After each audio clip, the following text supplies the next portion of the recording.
एक ऐसा एयरपोर्ट जिसकी सुरक्षा मात्र केवल एक बस अड्डे के बराबर थी। नेपाल के काठमांडू में स्थित त्रिभुवन हवाई अड्डा, जिसकी सुरक्षा व्यवस्था देखी जाए तो मात्र कहने भर का था। सन 1999 में एक प्लेन त्रिभुवन हवाई अड्डे से उड़कर नई दिल्ली के लिए आने की तैयारी कर रहा था। इस प्लेन में 191 सवारी बैठे, जिसमें 15 चालक दल के सदस्य थे और इन्हीं यात्रियों के बीच में 5 आतंकी भी मौजूद थे। विमान 4:10 पर उड़ान भरता है। उसके बाद में लगभग 20 मिनट के बाद 4:30 पर विमान भारतीय वायु क्षेत्र में दाखिल होता है। विमान के भारतीय वायु क्षेत्र में दाखिल होने के तुरंत बाद ही विमान में बैठे 5 आतंकियों ने पिस्तौल निकाल लिया और सारे सवारियों को बंधक बना लिया। उसी में से एक आतंकी, जो सारे आतंकियों का सरगना था, वह दौड़कर पायलट के केबिन में घुस जाता है और कैप्टन देवी शरण को गन पॉइंट पर ले लेता है। उसके बाद उसने विमान को लाहौर ले जाने के लिए कैप्टन के ऊपर दबाव बनाना शुरू कर दिया, परंतु कैप्टन देवी शरण ने विमान में लाहौर जाने के लिए पर्याप्त ईंधन न होने की बात कहकर उनकी बात को ठुकरा दिया। उसके बाद में विमान को इंडिया के किसी नज़दीकी एयरपोर्ट पर उतारने का निर्णय लिया गया, जो कि आतंकी और कैप्टन की सहमत से हुआ। विमान को अमृतसर के एयरपोर्ट पे उतारने का निर्णय लिया गया और विमान जैसे ही अमृतसर एयरपोर्ट पे पहुंचा तो आतंकियों ने फ्यूल भराने के लिए, जैसे ही एयरपोर्ट अथॉरिटी फ्यूल लेकर वहां से निकला तो विमान में बैठे आतंकियों को कुछ संदेह हुआ और उनको लगा कि एयरपोर्ट अथॉरिटी विमान में तेल भरने के लिए काफ़ी समय लगा रहा है।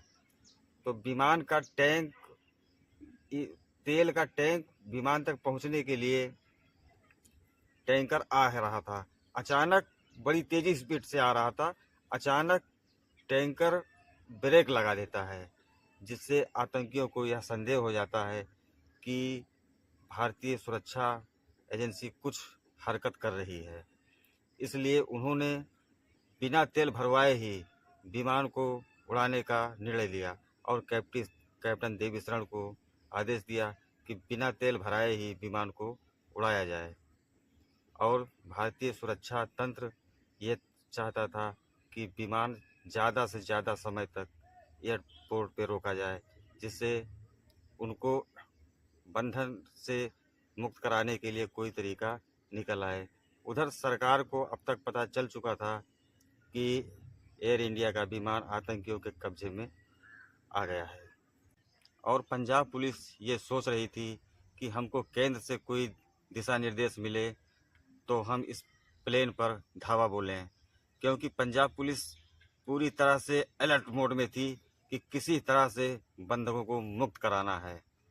परंतु दिल्ली और पंजाब के बीच में समन्वय ना स्थापित होने के कारण बिना कुछ हुए प्लेन को अमृतसर एयरपोर्ट से उड़ा दिया गया और उसके बाद में ये निर्णय हुआ कि प्लेन को अफगानिस्तान ले जाया जाएगा।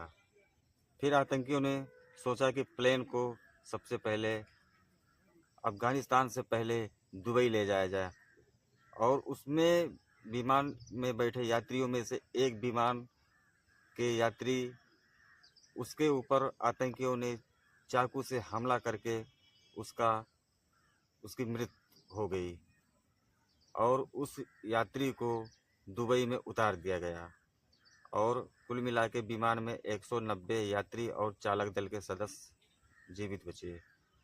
लेकिन दुबई सरकार ने यह निर्णय किया कि अगर हम तेल देंगे तो उसके बदले में कुछ यात्रियों को आपको रिहा करना पड़ेगा, जिसमें दुबई सरकार ने महिलाओं, बुजुर्गों और बच्चों को रिहा करने की शर्त रखी।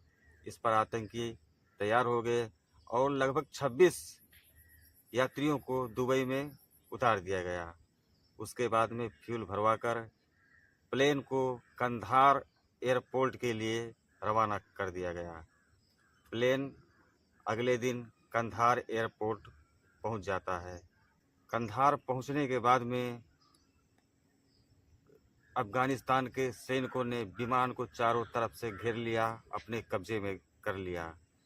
वहाँ पे पाकिस्तान का कोई आतंकी या कोई सेना का कोई अफसर या आईएसआई के एजेंट तो दिखाई नहीं दिए, जिससे यह लग रहा था कि विमान पूरी तरह से अफगानिस्तान के कब्जे में है और अफगानिस्तान को भी पता था कि पाकिस्तान यह पूरी तरह से षड्यंत्र कर रहा है, जिसमें अफगानिस्तान के शामिल होने की भी शंका जताई गई। परंतु अफगानिस्तान द्वारा यह बयान दिया गया कि प्लेन को चारों तरफ से हमारे जवान इसलिए घेरे हैं कि प्लेन में किसी तरह की कोई हरकत आतंकी ना कर पाएँ और यात्रियों को सुरक्षित रखा जाए, जिसकी बाद में पुष्टि भी हुई कि अफगानिस्तान भी पाकिस्तान के आतंकियों के साथ पूरा सहयोग कर रहा था। तब आतंकियों ने भारत सरकार से मांग रखी कि एक आतंकी जिसकी मृत्यु हो चुकी थी, जिसे कश्मीर के किसी इलाके में दफनाया गया था, उस आतंकी का मृत शरीर और 10,000 आतंकियों ने भारत सरकार से अपनी मांग रखी, जिसमें 10,000 मिलियन अमेरिकी डॉलर और एक आतंकी की लाश और 13 खतरनाक आतंकी छोड़ने के लिए कहा, जिसमें बाद में सरकार और इन आतंकियों से वार्ता होते होते केवल 3 आतंकी को छोड़ने की बात पे राजी हो गए, जिसमें उस समय के प्रधानमंत्री अटल बिहारी वाजपेयी और रक्षा मंत्री यशवंत सिंह, इन्होंने पूरे हाईजैक के मामले को प्रधानमंत्री अटल बिहारी वाजपेयी ने यशवंत सिंह को सौंपा और इन्हें ही जिम्मेदारी दी गई कि ये तीनों आतंकी, पहला अहमद अजहर और दूसरा शेख अहमद और उमर सईद को रिहा करने के लिए, और मौलाना मसूद अजहर जो इस समय भारत के लिए सबसे खतरनाक और अत्यंत खूंखार आतंकी साबित हो रहा है। यही वो आतंकी है जिसने 26/11 के हमले को अंजाम दिया और बहुत से ऐसी घटनाएं भारत में किया, जिसके लिए आज सरकार और सुरक्षा एजेंसियां पश्चाताप कर रही हैं कि अगर इसे न छोड़ा गया होता तो ऐसा ना होता। और 30 दिसंबर 1999 को प्लेन में बाकी सभी सदस्यों को नई दिल्ली लाकर छोड़ा गया। लेकिन इस विमान के अपहरण होने के बाद में सबसे अच्छी बात यह थी कि सन 1999 के बाद में भारत का कोई भी प्लेन हाईजैक नहीं हुआ। यह बहुत खुशी की बात है, क्योंकि हमारी सुरक्षा एजेंसियां इतनी चाक चौबंद और लगभग हर देशों की सुरक्षा एजेंसियां, एयरपोर्ट अथॉरिटी इतनी अपनी पुख्ता व्यवस्था किए हैं कि इस तरह की घटना नहीं हो सकती। इसलिए इस 1999 के हाईजैकिंग के बाद में भारत का कोई भी प्लेन आज तक नहीं हाईजैक हुआ और सारे यात्री अपने घर पहुंचते हैं।